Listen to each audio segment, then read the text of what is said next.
coming up on this episode of the Roundtable. Now, in a world stuck in 1988, it is plausible to think that liberals faced with this, end historical state. I mean, the last man pulled right out of Nietzsche is the subtitle really of the book. It was feasible to think that, it just got so boring that they decided to become skinheads and start beating people up on the streets. Okay, maybe in 1988, it's a plausible theory. But then, as Fukuyama pointed out in our PostHuman Future, the thing that liberals are inclined to do most to liven up their dead lives, their soulless existence, is use technology to try to destroy their own humanity.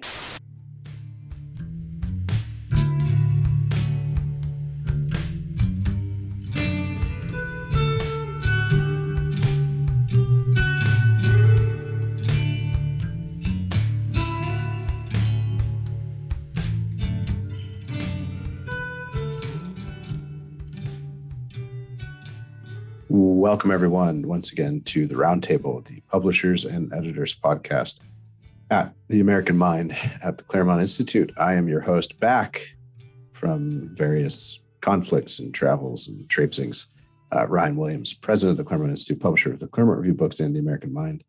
I'm joined by our scattered crew. Matt is on the Eastern Seaboard, founding editor of the American Mind, vice president of education. Spencer is at home in Nashville, fresh off a networking event that shall not be named. And after he was on a red eye from our annual gala on Saturday, so he's a jet setter as always. Spencer, of course, is features editor at the American Mind and associate editor at the Claremont Review books. Seth Barron, our managing editor at the American Mind, from his cozy apartment in the General Bowery area in Manhattan. And then finally, James Pullis, out in Glendale, in a beautiful rental, enjoying Los Angeles and living his best life.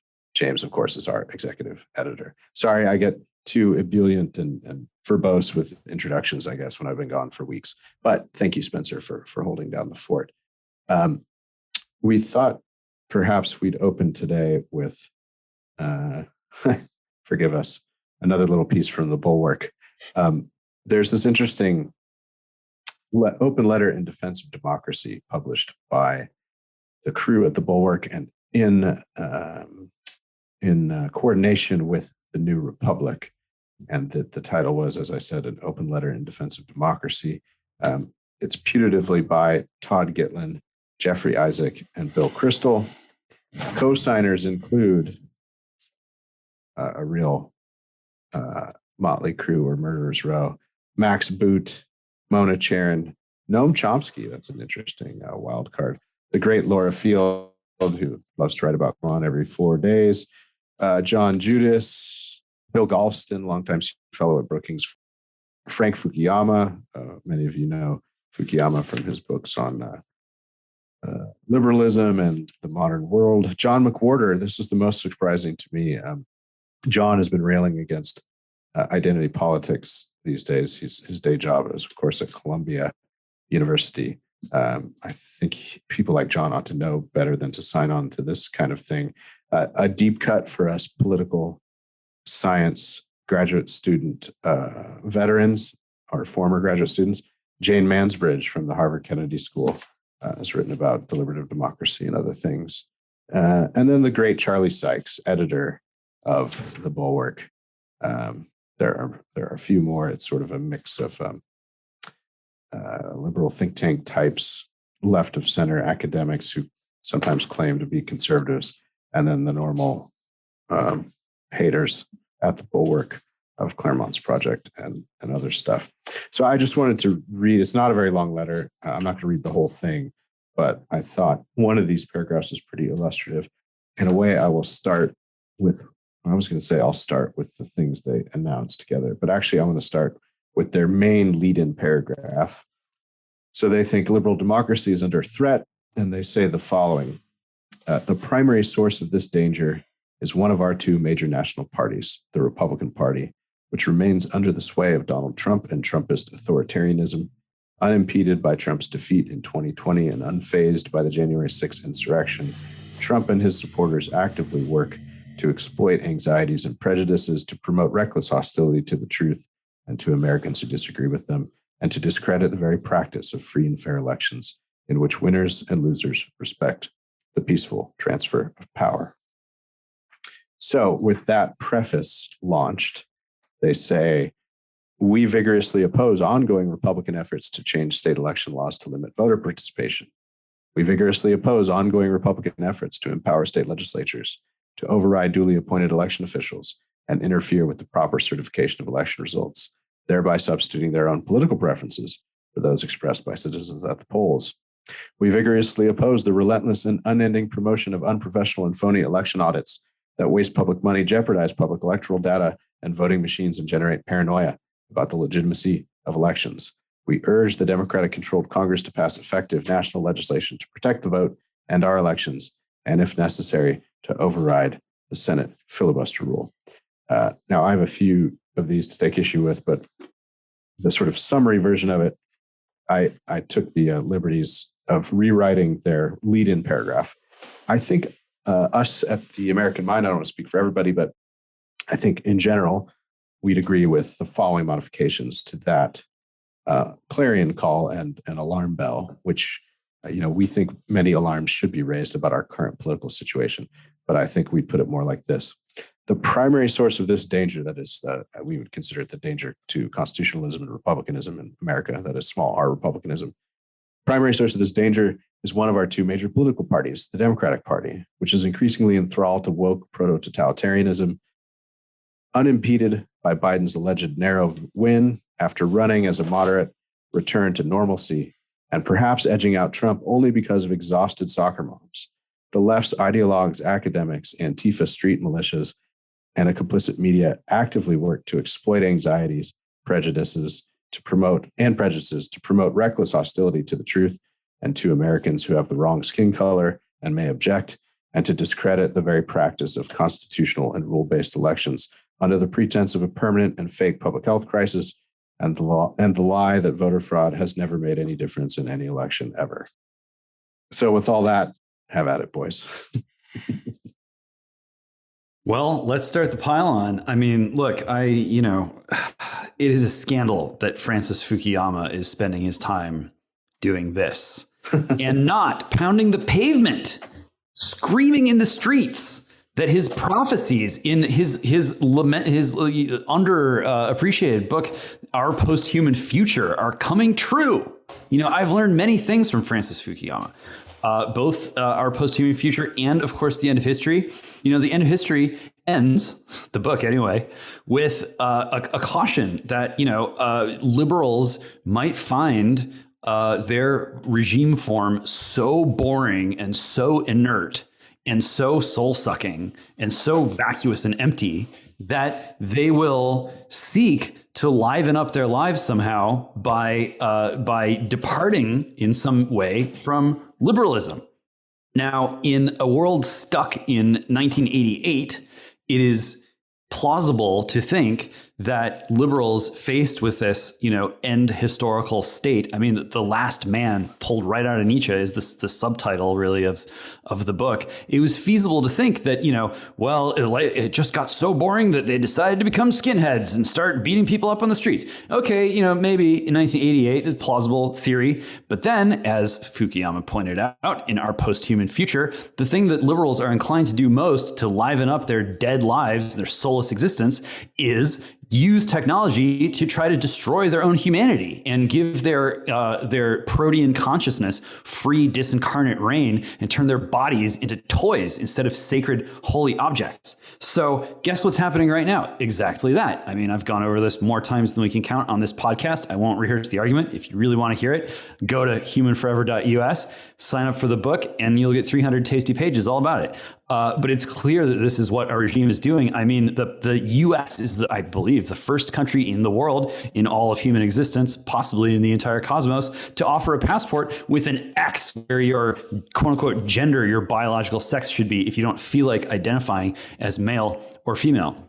It is obvious if you've just read Fukuyama's books, not to mention a huge corpus of other information, other books, blogs, podcasts, it's everywhere now, that the trajectory of our official, stand-in religion that's being established throughout corporate life, throughout the academy, throughout entertainment, banking. It's everywhere. It's in the regime, is just guiding us all in a direction where, as long as the regime approves it, you can do to your body, to your identity, whatever technology allows you to do. And the more that you push yourself in the direction of becoming a cyborg who's plugged into their social credit system and, whiles away your boring end of historical life by, treating your body like a Lego set, disappearing into a metaverse where you can imagine yourself to be anything, the more social credit points you're likely to accrue. Fukuyama should know this. He's a smart man. He's written tons of books. It's a shame that he's squandering his genius on this nonsense. Well, like, what's remarkable to me about this, 500, 600 word statement is how little it actually says. I mean, Ryan's rewrite a second ago actually identified at least, some problems that we collectively can pretty much agree, could co-sign. If that were an open letter, we could co-sign, these are specific areas where we are concerned. James just elaborated at greater length what the kind of world historical issue is that we're up against. This is like a kind of tribal pledge of allegiance, this thing. The primary source of this danger is one of our two major national parties, the Republican Party, which, like, leaving aside the enormously smooth, like, how smooth-brained do you have to be to actually believe that, like, what really threatens, the future of the West, the future of the human soul, the future even of America is, like, one political party? I personally have nothing but disdain for the other political party, but even I wouldn't go so far as to say that the Democrats are, what we really all have to be concerned about. It's, of course, major forces that are at work behind and through the Democrat Party and any number of other regime organs and institutions, including some factions of the Republican Party. I mean, this is clearly meant to be a kind of one-size-fits-all statement of, alignment with the people who are going to come out, it's supposed, on the winning end of this part of, the saga. It's sort of implied by the writing that, what we really just have to do is kind of, reset, to turn a phrase, things back to the way they were when. I'm not sure exactly. Was it, back when we didn't accuse Republican presidents of being, like, basically Hitler? Because you're going to have to turn back the clock quite a ways to, like, bring the temperature of the national discussion down to that level. But no, it's not really any actual, state of America in the real past that's being held up here as, the place to which we must return. It's just control. We need to regain control of the narrative. We need to regain control of the government. We need to exert total control over every aspect of America's personal lives and private thoughts, of course, because if you think the wrong way, you will be labeled under this regime a domestic terrorist. That's what's really in the box here, if you unpack this rhetoric. And the people who don't understand that, who have put their name to this, are really just not paying attention or don't know what time it is. I mean, this is like just sort of classic, regime level, flotsam that they put out here. And so that you can, fall in line and acknowledge that, yes, the real serious problem facing us is the Republican Party. And what we need to restore is our democracy, which, as Seth has ruthlessly pointed out, doesn't actually mean our collective democracy, but rather the democracy that is preferred by the people who signed this letter and those who agree with them. I mean, I'm not exactly sure who is supposed to read this and think, yes, like now, because these people, like, because Max Boot, another person whom I read with profit in college, but who has now gone completely off the rails and blocked me despite my never having had any interaction with him. But I digress. I mean, the fact that, like, we see that Max Boot has signed this letter, like, who's going to be convinced except people who are cowed by fancy names on documents that say nothing at all? Yeah, it's clear enough what the game is. And the game is to say this should be a one-party state. And, because the Republican Party dared to fight back against the left and against the Democrats, they are therefore illegitimate. And that's the line. They're sticking to it. And they're going to keep on coming after anyone they think is an actual threat on the right by saying they're enemies of democracy. And, of course, the irony is, they're destroying democracy every day, and they're destroying the republic every day, and they want a full-on woke regime, change, and frankly, an oligarchic regime change, and that's what the dispute is about. So we're rapidly approaching a situation in 2024 and possibly beyond where, we're going to have one of these elections like in 1800 where both sides perceive themselves as, destroying the republic and irreconcilable differences. And the irony is that, Republicans should be calling them out. If anything, moderate Republicans should be saying the extremism and the dangerous, violent rhetoric of the left is out of control and they need to stop. But they're not stopping. And instead, moderate Republicans are joining them. And, that's kind of the battle. I think there's a lot of people who, even on the right, who aren't moderates, still don't want to or don't quite see the extremism of this kind of rhetoric, which is just to delegitimize, half the country and anyone who strongly disagrees with what they're doing. And I don't see it stopping because this is the path they've chosen. They're not going to stop until the train runs through the wall or is destroyed in the process. And up to now they've been fairly successful. They've been slowed in some ways, the January 6th commission and all this, but the train's still rolling on. And, really, this is a dangerous letter. And it's the kind of irresponsible rhetoric that is going to lead to, all kinds of unnecessary but terrible consequences when it comes to political life and the cultural life of the United States. So, they want to talk about divisive rhetoric. I mean, this is insane. And the people who really deserve better leaders and don't have them are going to have to grin and bear it. And then they're going to come after, a small think tank in California and anyone else who stands up to them. And they're just going to say, you're destroying the country, you're undemocratic, and therefore. And eventually, like, where does that lead? That's the question. On the other hand, I agree with the white pill aspect of this, which is they're convincing no one.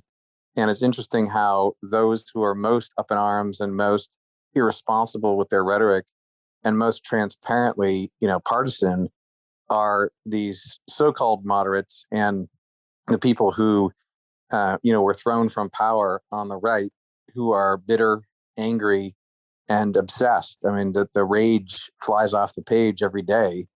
And, I don't think the American people buy it. Even people who don't pay attention to politics very much would kind of raise their eyebrows at a lot of what's being said every day. But the problem is the people in power buy it and are latching onto this kind of rhetoric and pushing it irresponsibly. Yeah, another question that I'd like to ask is who defrosted Todd Gitlin? The emperor. The emperor. That's a name I had not seen in a while, but it's perfect for this type of thing. Just kind of, let alone Noam Chomsky, right, Seth? It might even be older. Noam Chomsky at least is famous for signing anything. He will sign any letter that doesn't. He's famous for that. He doesn't even read them. So, yeah, they got Noam Chomsky to sign it and whatever, I'm sure. But I have a couple other questions. What is Trumpist authoritarianism? And I brought this up probably on every podcast, but we keep hearing about how Trump was an authoritarian. Trumpism is authoritarianism. Where is the authoritarian impulse? I don't get it, because he had rallies that were completely just like, they were hardly like Nuremberg rallies, from what I could gather. I never went to one, but they just seemed like they were, sort of like more like pep rallies or something. I just don't understand. What do they mean by, what is their definition of authoritarianism? Because if Trump was an authoritarian, then he was like a terrible one. I mean, really bad. Like he couldn't command anybody to do anything. Moreover, this idea that we have discredited the very practice of free and fair elections in which winners and losers respect the peaceful transfer of power. I don't really see that. I mean, if that were the case, then there would be, the transfer of power occurred on January 20th.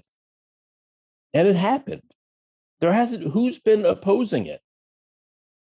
I kind of dispute this idea that there's been uh, a failure in the peaceful transfer of power. And look at Stacey Abrams. She continues to insist that she's the rightful governor of Georgia, or that she won that election and it was stolen from her. Like, why is that permissible?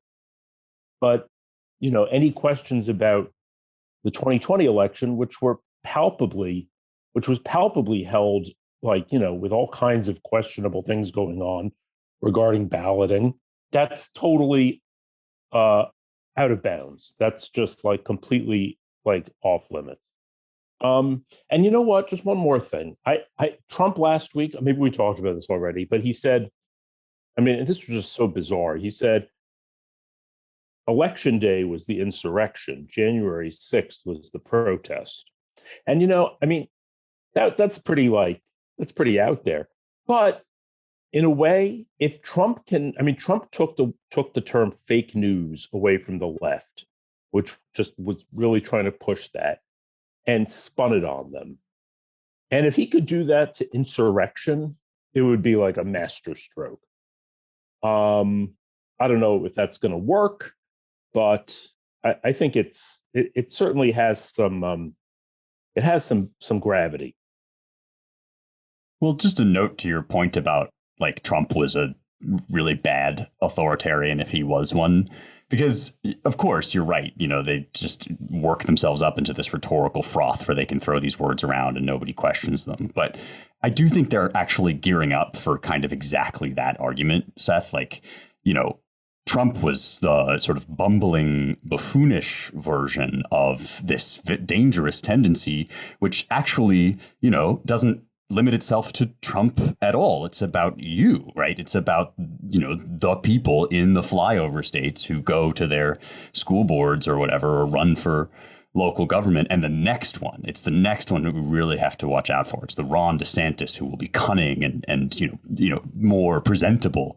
That will be our main problem. So I kind of think that that's, part of this whole procedure. It's what happened. It happened already before Trump. Like I said, Reagan was Hitler, Bush was Hitler. They're all Hitler until the next one is even worse and must be resisted even more strenuously. Yeah. So look, an authoritarian doesn't let Steve Mnuchin run America's financial policy. An authoritarian Trump would have done what this sitting regime and administration have done to social media. Slap it around, tell it that it has to start censoring speech, tell it that it has to start boosting certain content, freezing people out of the discourse, American citizens prevented from publicly, openly sharing their political opinions about foundational questions in a Republican form of government. He did none of those things. He stood by and watched the financial establishment and Silicon Valley establishment basically do whatever they wanted. And here we are picking up the pieces. We got a financial system that doesn't work. All of the financial elites in the wake of COVID recognize that the thing is the wheels have come off the wagon. They need to blow it up and start over. And we've all seen what's happened with Silicon Valley with no end in sight. So I find this all to be ludicrous. And the idea that in order to prevent authoritarianism from rising up in America, we have to do all of these authoritarian things. This is very old. This is a cliche. We have to destroy the village in order to save it. And this argumentation is threadbare. Yeah, just to put a couple of concrete positions on the table having to do with their specific complaints. I don't disagree with anything that any of you all have said, but it's just a matter of different words meaning different things to different people. I was trolled a bit by a couple weeks ago now by one of the Spectator World writers about. There was this line in my interview in the Atlantic with Emma Green where she was like, "Well, aren't you worried about the distortion of truth and principles and all that stuff?" And I said, "Well, it depends on whose truth and whose principles and whose facts." He pulled it out of context and took this to mean that Claremont's living its truth. Their president is advancing relativism of some sort. But what I meant was, we're in this distorted, weird digital media, among other things, echo chamber, coupled with distortions of the truth on both sides. But I think the much larger distortion field coming from the mainstream media and center left ruling class and its establishment. And so just a couple of examples in this statement, they say, we vigorously oppose ongoing Republican efforts to change state election laws to limit voter participation.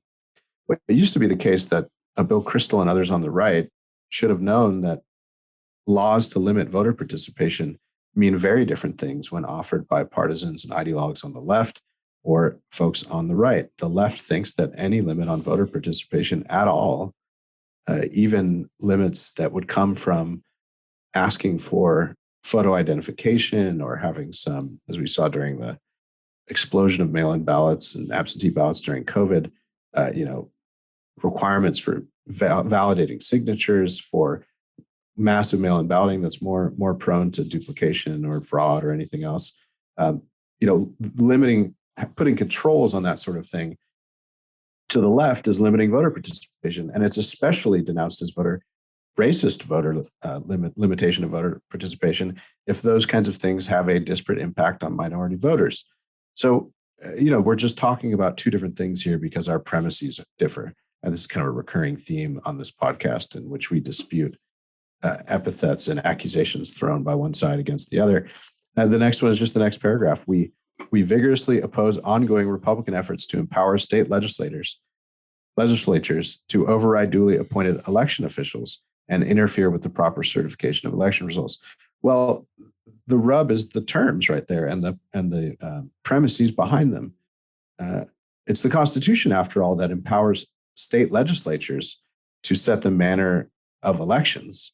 And so our argument has been, and our colleague John Eastman and others' argument has been, the unconstitutional quality of many of the state processes of the 2020 election have to do with state legislature set rules on signatures, on all kinds of things, being overridden, yes, by duly appointed election officials, but in contravention of the constitutional structure for elections, which vests that power in legislatures. So it's a matter of who's interfering and who's legitimate. And that gets to sort of these deep and fundamental questions of constitutionalism, which ultimately, at its root, when done properly, is rooted in the sovereignty of the people, because our highest popular safeguard of republicanism, small r republicanism, is that constitution that was ratified and amended by supermajorities of the American people, although often very distant ones. So it's just a dispute over terms, among many other things. And I think that's true. And it also remains true that the distortion of language and the caricature and demagogic, frankly, description of what the Republican Party or what Trump or what Trumpism is up to is at the root of this as well. Yeah, Ryan, you know what? I think that's such a great point about the duly appointed, state ballot committee officials or whatever it is. Right. As though, it's really the sense that, well, if someone's duly appointed, that in a sense supersedes democratic institutions. This is like getting into real deep state stuff, right? Yeah. People who administer things are really the ones that we have to listen to. It's so pernicious and so sneaky, the way what they're trying to pull there. The language is just terrible. Yeah. Duly appointed. Of course, the legislators should try to override duly appointed people who aren't the ultimate authority. Yeah, it gets us back to these old questions of expertise and the trend of progressivism starting at the turn of the 20th century. I'm beating a dead horse here for Claremont audiences, but forgive me, of the shift of this to somewhat expert or independent commissions, agencies, executive branch officials. Whereas, the older view was this is all kind of vigorously contested political fighting. Yes, it's at a next level during constitutional politics, that is to say, around, and especially around the selection of representatives and presidents and all the rest that will then man the offices later. But the experience of the first century and a half of American politics, at least, is full of a much more political and bare-knuckled appreciation for an appeal to Democratic or Republican institutions and the legitimacy of the representatives of the people kind of fighting this out tooth and nail. We've we've made our politics very antiseptic and allegedly expert-based, which has been supercharged by our trend in jurisprudence to think of everything's constitutional being decided by the federal courts or the Supreme Court, and really nothing is legitimate by political actors jousting or fighting things out. Everything is actually, goes on in a courtroom and is conducted by lawyers. So all of this converged on the 2020 election to distort the way we can understand it from each side of the partisan divide, let alone how we ought to understand it from the constitutional perspective. Anyway, I think we'll have more to say on this, both in a scholarly way and in debates. I don't think this 2020 election stuff is going away. We should figure out a way to assess it responsibly and try to prevent it from happening again in the future. By that, I mean the whole fiasco, not just the outcome. It puts into context, so we need not say another word about this other than this quote I have from it. But Laura Field, a favorite guerrilla marketer for the Claremont Institute, has another piece out against us, this time in the New Republic, actually, which is a little more suitable to her partisan leaning. She's actually a partisan liberal. So the Bulwark or the Constitutionalist gives her a little cover that she doesn't deserve. Not to say that the Bulwark is a bastion of conservatism, but anyway, the piece is called Pro-Trump Professors Are Plotting an Authoritarian Comeback. And she uses the occasion of this National Conservatism Conference that Yoram Hazony's Edmund Burke Foundation is putting together. It might not be the Edmund Burke Foundation. It might be the Edmund Burke Society. Forgive me, Yoram. Anyway, he's putting together this big thing that starts on Halloween and runs early into next week in Orlando, and some of us are speaking at it. But she has this line, which if you take that whole discussion that we all just had, it makes perfect sense why we would object to her premises here and thus her conclusion. So she denounces us, as she has recently, about our rhetoric and our talk of Black Lives Matter and why America is in a real regime crisis, what we ought to do about it. And she concludes this paragraph by saying, the passionate rhetoric abandons any pretense to liberal ideals of reasoned deliberation and contestation within a shared constitutional framework. I think our point all along has been we lack in many ways a shared constitutional framework, and we have for some decades, at least at the ideological ends of the spectrum. But in the last 6 or 7 years ago, it has aggressively, that constitutional, how she put it, that constitutional framework has really broken down as an increasingly aggressive left has distorted the ways we can even talk about, let alone understand, a shared constitutional framework. Finally, just one last piece we'll move on to everyone's favorite topic, COVID, or at least COVID vaccines, because it's fun.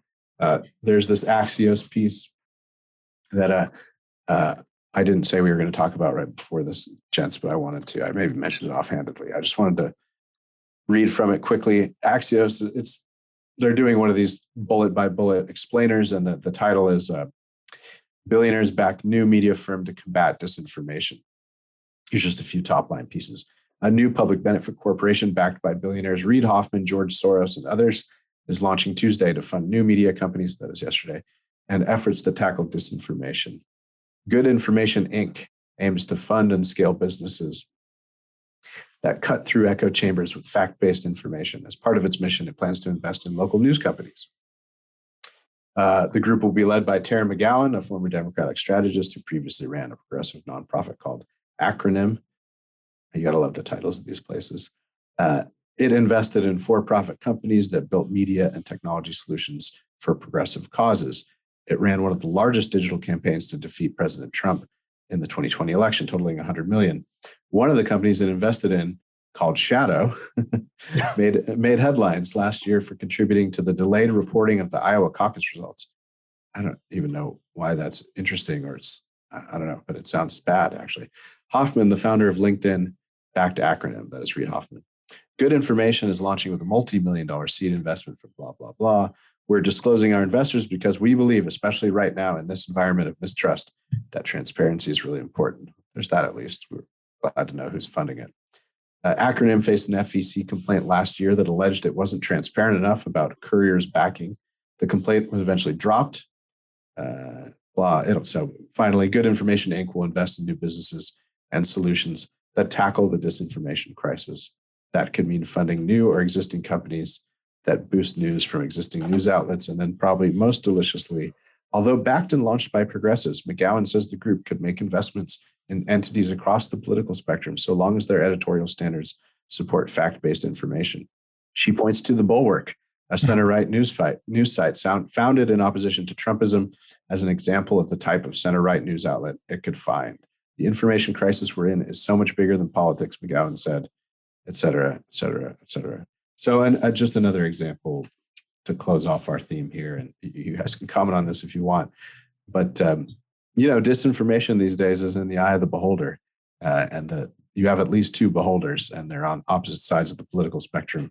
And normally that would kind of be expected for partisan reasons, but I think increasingly the two opposite sides of our political spectrum have underneath them, as it were, a deep division on questions of human nature, of constitutionalism, of the purpose of government, of human biology, of truth, et cetera. So all of these efforts of information and disinformation and all the rest have to be refracted through our current political divides, which are deep and principled.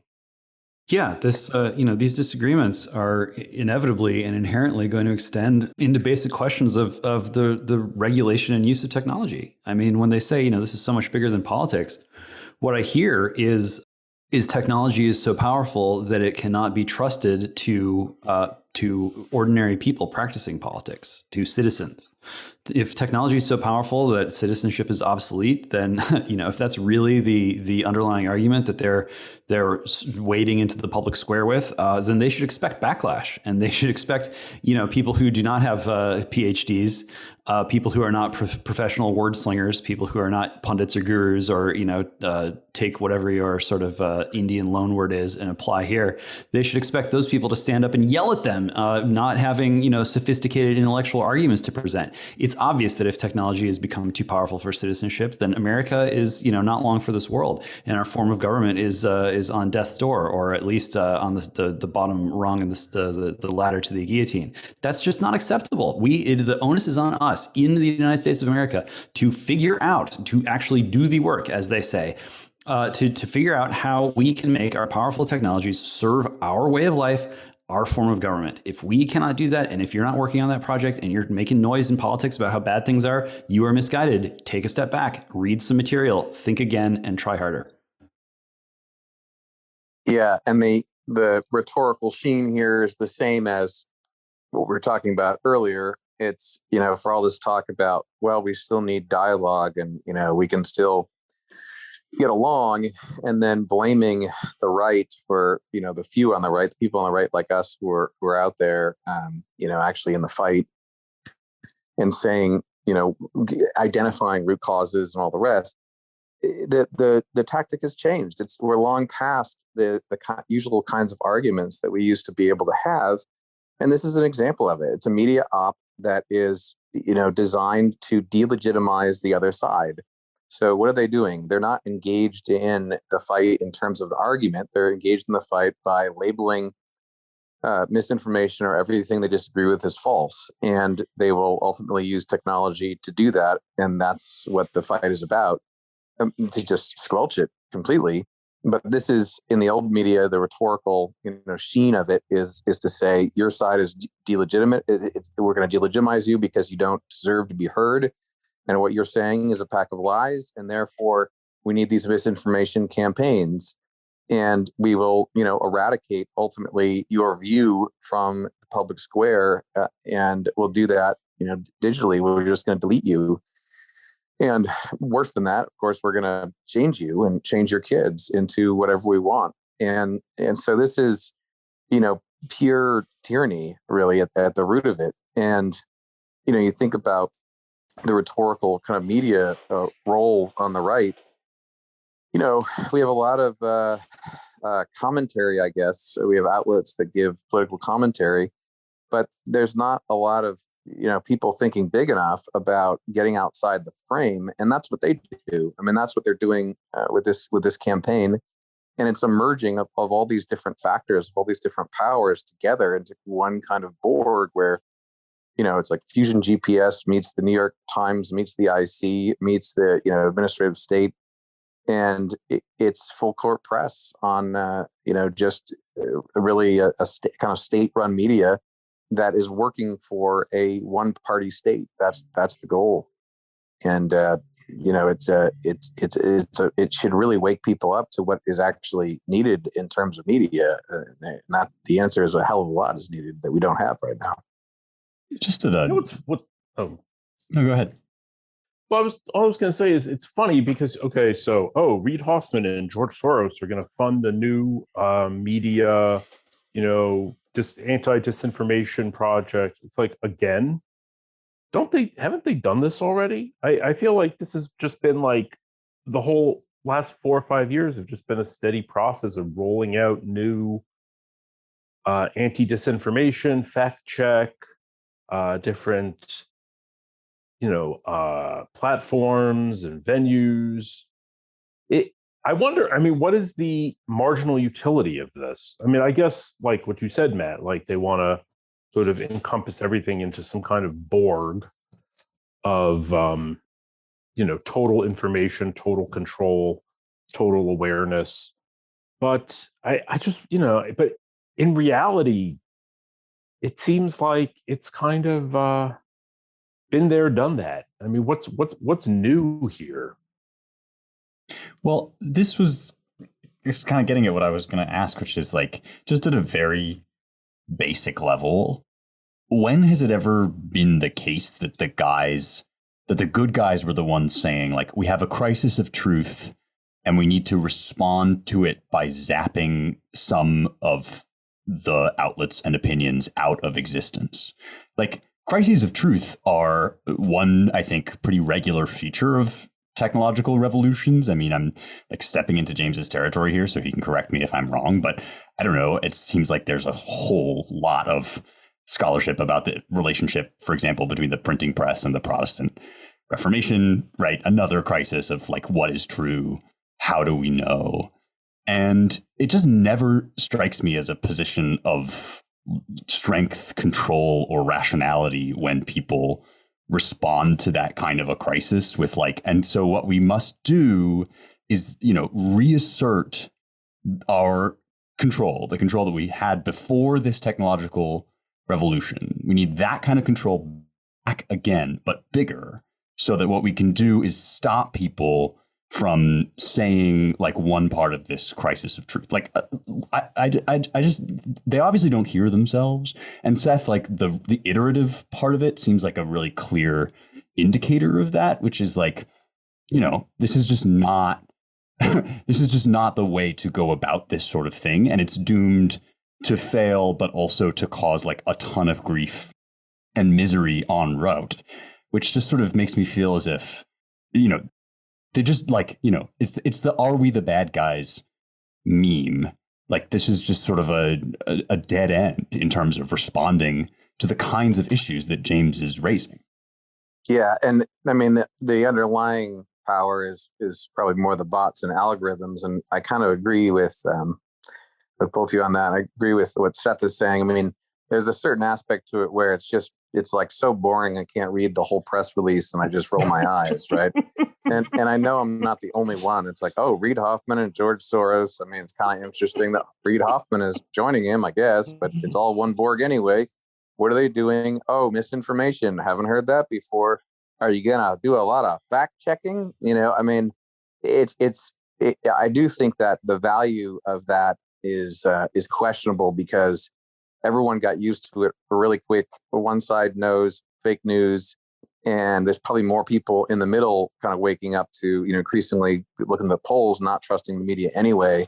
So more of the misinformation style, it's just like a very bureaucratic, technocratic, old school way of thinking about it. And, insofar as there's actually an op behind it, that's more powerful. But I do agree, like, everyone's we're over that.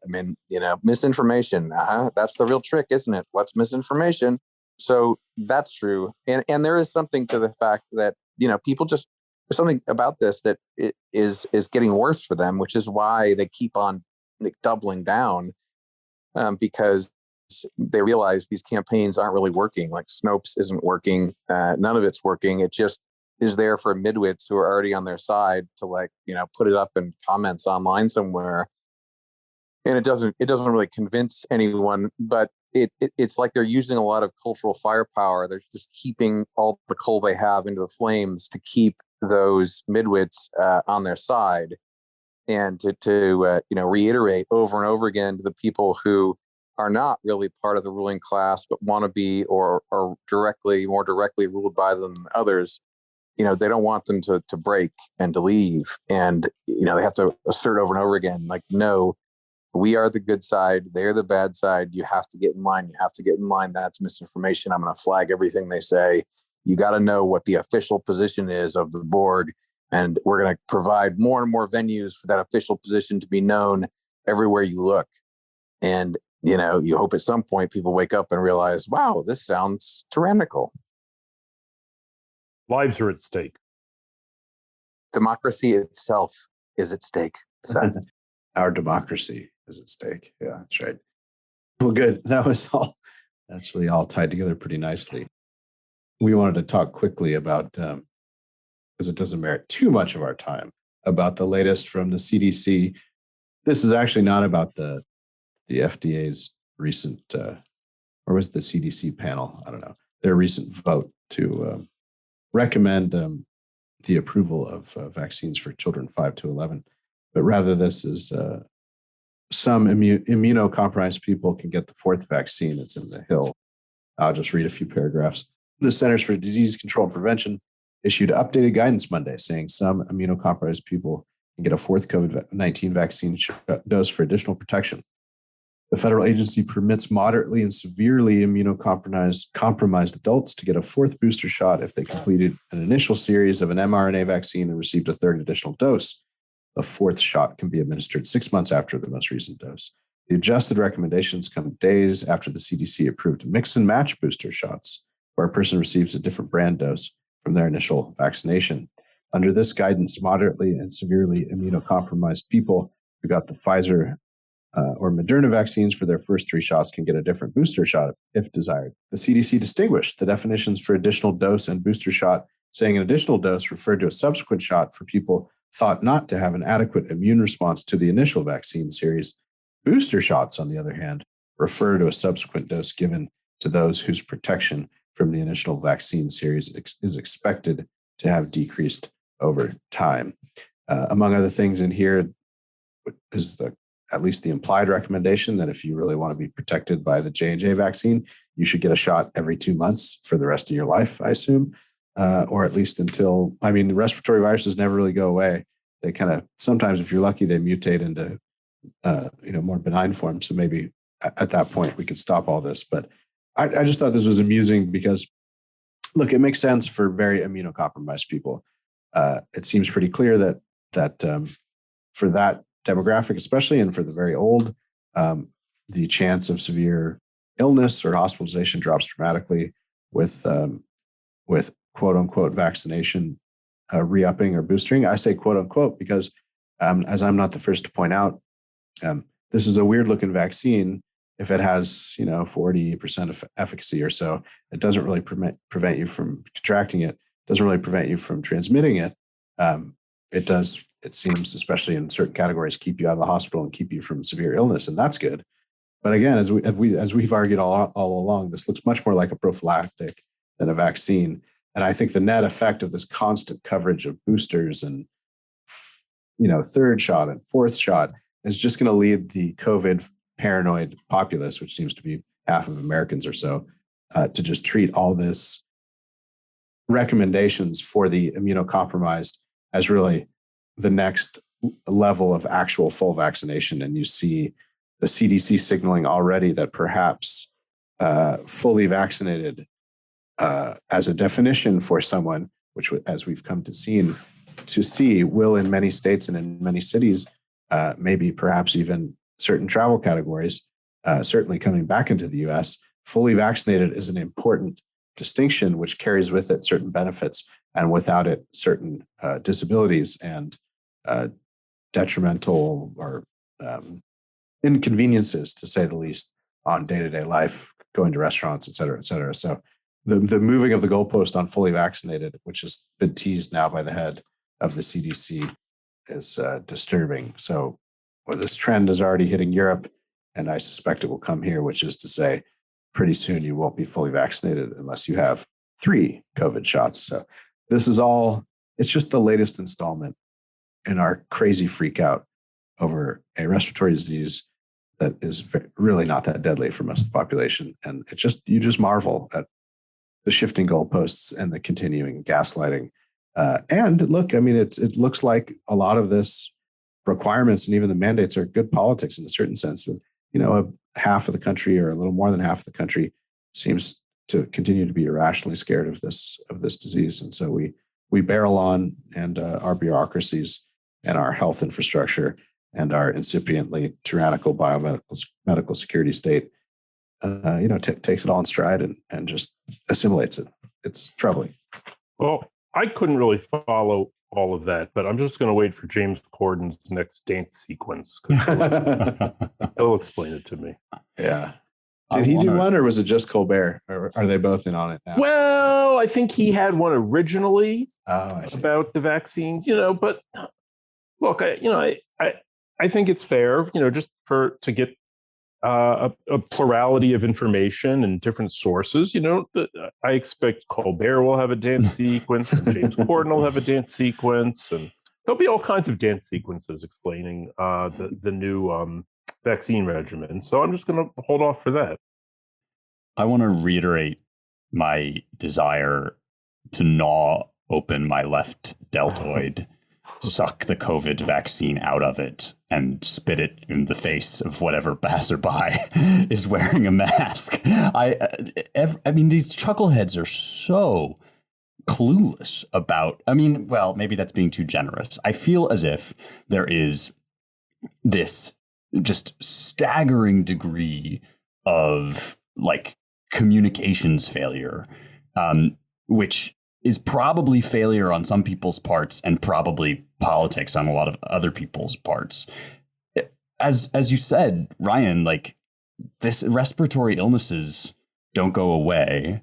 Most sensible COVID observers, which is to say the minority of COVID observers, have been saying for a long time that this is just going to be a thing that exists kind of in our air forever. And like the flu, the disease to which it is most readily compared, it will have booster shots to deal with it. None of that is concerning to me, but it's just not about that anymore. If it ever was, it's become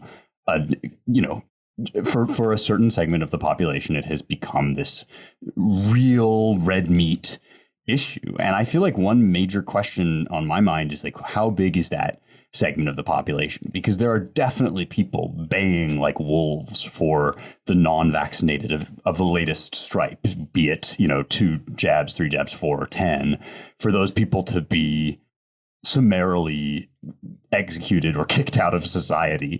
And I just don't know whether that's a very loud Twitter faction or whether Biden, who is now failing on every other metric and whose polls are in the toilet and sinking daily, whether he's just counting on that as his only demographic, the people that just really want a public ostracism, which everybody seems to be in the mood for these days. Yeah, I think we've hit our quotient on COVID. It's been a while since we revisited it, but that's plenty said. All I will just add, we've said this before, but it's been one of Matt's themes amongst many others.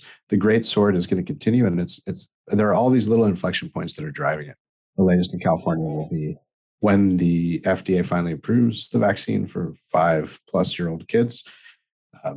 All of them in California, as far as I read, the Newsom administration's plans, now newly reinvigorated Newsom administration after his trouncing of Larry Elder in the recall election, they're going to require anyone going to school in person, private or public school, to have a vaccine, which is kind of madness, except for a very, very narrow band of immunocompromised kids. So it will just drive right of center normal Americans, or even just centrist normal Americans who don't give in to the COVID lunacy and who can read data, who, for those reasons alone, are kind of right wing these days, whether they like it or not. They're going to be driven to places like Florida and Texas. Speaking of Florida and Governor Ron DeSantis, the great governor of Florida, who will be up for re-election next year, we were just lucky and honored to honor him at our annual gala in Huntington Beach last Saturday. That is the 23rd. We had outside our windows across the outside the breakers, many cargo ships stretching from Long Beach, which is about 15 miles north of Huntington Beach, and going all the way down to Newport Beach. It's like a long, sad, large and impressive Congo line of all of your goods waiting out there, including, I should add, producer Jake tells us, our sound quality, especially mine as host, has been a little less than ideal for about 6 weeks now. And that's because our main Apple computer, which helps Jake run the whole engineering booth and our nicer sound setup, went kaput a while back, and we've been waiting on a new one now for 5 weeks. And so it's just one small piece that we can weather it. Very much a first world problem. Obviously, you can still hear us weekly, but it's just one of many frustrations. I mean, God forbid you have a small business that depends on your, fairly uniquely powerful desktop Mac, which is superior in many ways for lots of stuff like graphics and sound and AV editing and all those stuff. God forbid you depended on your computer for your business and you had to wait 2 months to replace it, something that would have used to take you 3 days at the most. Anyway, the long digression, but Governor DeSantis gave a wonderful speech. We'll have a transcript of it sort of edited on the American Mind, I hope sometime before too long. Just have to clear that with the governor's staff, and then we'll have video of it up as well. He gave about a 30-minute speech. I would say it was extemporaneous. It's not quite true. He delivers mostly from bullet points, but it's remarkably fluent. It's very intelligent, full of facts. It's kind of a hybrid of, here's why Florida is great. Here's why we're executing well on issues X, Y, or Z, whether it be education or COVID or anything else. And then a kind of assessment of our current political scene, and a clear-eyed one at that. And he took direct aim at wokeness and its incipient totalitarianism, to repeat a phrase I think I used earlier. He seems to appreciate quite well and in an intelligent and principled ways the magnitude of our current domestic crisis. And he's creative and courageous in standing up against what he called and what we've called the biomedical security state issuing out of an increasingly aggressive federal government. And he's an example to all red state governors, I think. So, and he is also a very gracious, nice man in person. We had a great conversation at the head table. And so we wish him well in all things. And we were honored to honor him. Spencer was there, as I mentioned or teased at the beginning of the program. Spencer was on the ground for 12 hours and then flew back to Tennessee to attend one of Jack Murphy's network brunches. So I'm sure that was fun too. But Spencer, what'd you make of the dinner? Well, I want to first of all clear the air and say that although, no shade to Jack, who's a pal and whose brunch was great, but I was also becoming a member of my church on Sunday morning. Oh, okay. Even better reason. Yeah. Imperative. Yeah. So I took the red eye. No, it was, when I talk on Skype to my little nephews in New York and then go visit them in person, we sometimes make this joke when I go home that, okay, I'm going back into the computer now. and it felt a little bit like stepping out of the computer to be here with all of these folks who have now gotten, as you said, Ryan, flung to the four winds. James talks all the time about, becoming, uploading our consciousness to the cloud. And I really do think it's true that although it's wonderful to be able to work remotely, there's just no substitute for gathering in person and seeing that normal human beings are in the same fight that you're in and having the same thoughts that you're having. I mean, it was not unlike the experience of going to the Daily Wire's live backstage in some ways and meeting people that are actually out there, like listening to the words that you're saying and feeling encouraged by them, and maybe even, I don't know, getting involved in local politics in a way that you find salutary. And, you know, we've said it a million times, Claremont really is a band of brothers and sisters as well as an institute and an organization. And it was really, it actually did my heart good, I have to say, to see everybody in one place and see old friends and talk to the extended network of our fellows and all of that. And then, you know, I was, I have to say, really, really favorably impressed by DeSantis' speech. I'm a fan of his already, just in general, but I thought he hit exactly the right notes. It's I think, pretty rare that a politician would know how to talk to a Claremont crowd. That is a fairly hard-nosed, based crowd that knows what time it is. My buddy Michael Knowles introduced him well by citing all the people we've been sort of giving a lashing on this program. And yeah, I thought a good time was had by all. I'm proud to be a part of this much maligned by all the right people institution. Yeah, you mentioned it. I'll reiterate, and then we'll see if Matt had any closing comments on DeSantis. The galas are a lot of fun. It's the best after party we had in a while too. One of our development people was joking she'd never seen Club Claremont so hopping. I'm sorry, Spencer, that you had to miss that. Yeah, my red eye was before that. Piety calls. I'm glad to hear it was piety as well as jacked brunch. But Michael Knowles did wonderfully.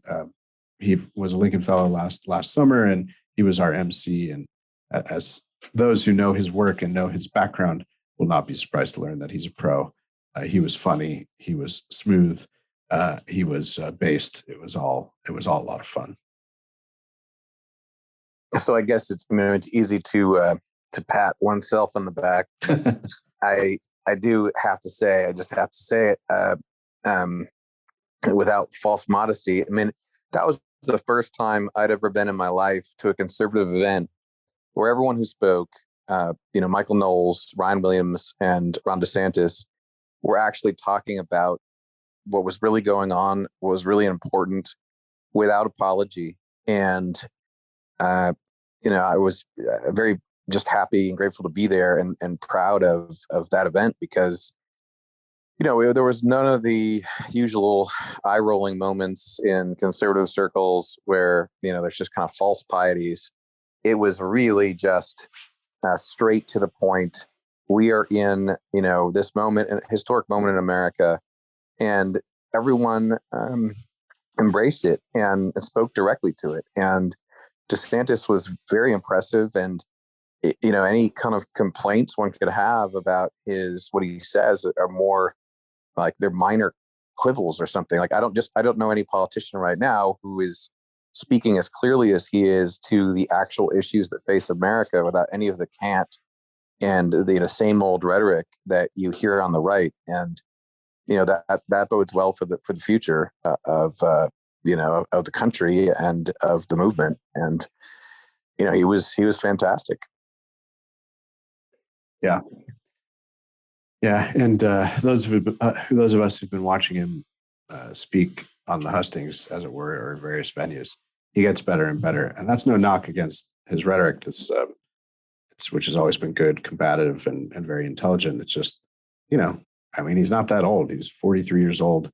As with anything else, practice makes perfect. So he's gearing up for good things, as far as I can tell.